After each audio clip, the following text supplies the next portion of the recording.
Bisan layo ka, tuol gihapon sa among kasing-kasing tanan. Sa yutang Saudi ka karon nagpaningkamot og naglahutay. Para sa pamilya, para sa kaugmaon nga malinaw og hayag. Sa matag adlaw nga misubang ang adlaw sa disyerto, imong gipadayon ang damgo bisan kapoy na kaayo.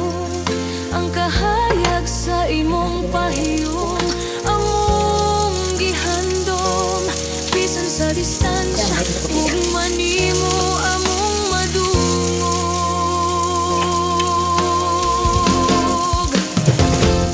Mayong adlaw nga natawhan, Cheryl, among hinigugma.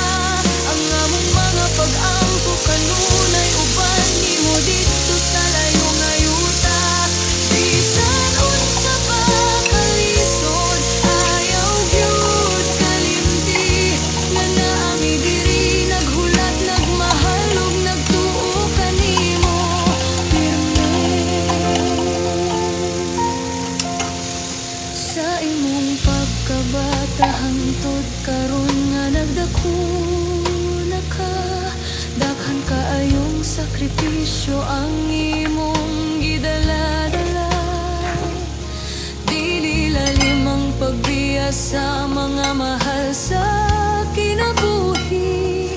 Apan imong gipili ang agyanan nga puno sa responsibilidad ug pagkamaisog. Sa matag gabi nga mingaw ug hilom kaayo, ang among mga tingog imong gihandom ug gipangayo. Apan ayaw kabala ka, Cheryl, kay bisan walay pisikal nga tapad. Ang among gugma ug pag-ampo kanunay nimong kauban sa matag lakang. Mayong adlaw nga natawhan, Cheryl, bayani sa among mata. Sa imong puso ug kaisog kami nagpasalamat kaayo sa Ginoo nga duna ka. Bisan layo ka sa among abaga nga masandigan, ang imong kasing-kasing among gibati, hugot ug tinuod nga kahimtangan. Imong mga luha nga tago sa pahiyom kami nakasabot, kay dili tanan kasakit kinahanglan ipadayag ug ipanghambog. Apan karong adlaw gusto na mong isulti nimo nga ang imong kahago among gipasidunggan ug gihigugma kayo. Cheryl, hinaot nga ang Ginoo magapanalangin kanimo, hatagan ka kusog, kahimsog ug kalinaw sa hunahuna. Sa matag adlaw nga maginusara ka sa layo, hinaot imong mabati nga dili ka naginusara gyud di ay.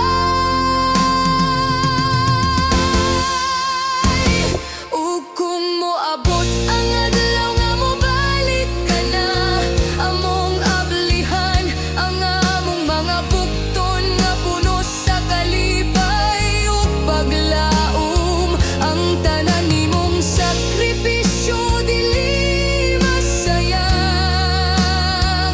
kay ang imong gugma naghimog lig-on nga pundasyon sa among panimalay. Hangtod nining adlaw sa imong natawhan, among ipangayo nga matuman ang imong mga handumanan. Dili lang kwarta o kalampusan sa kalibutan, apa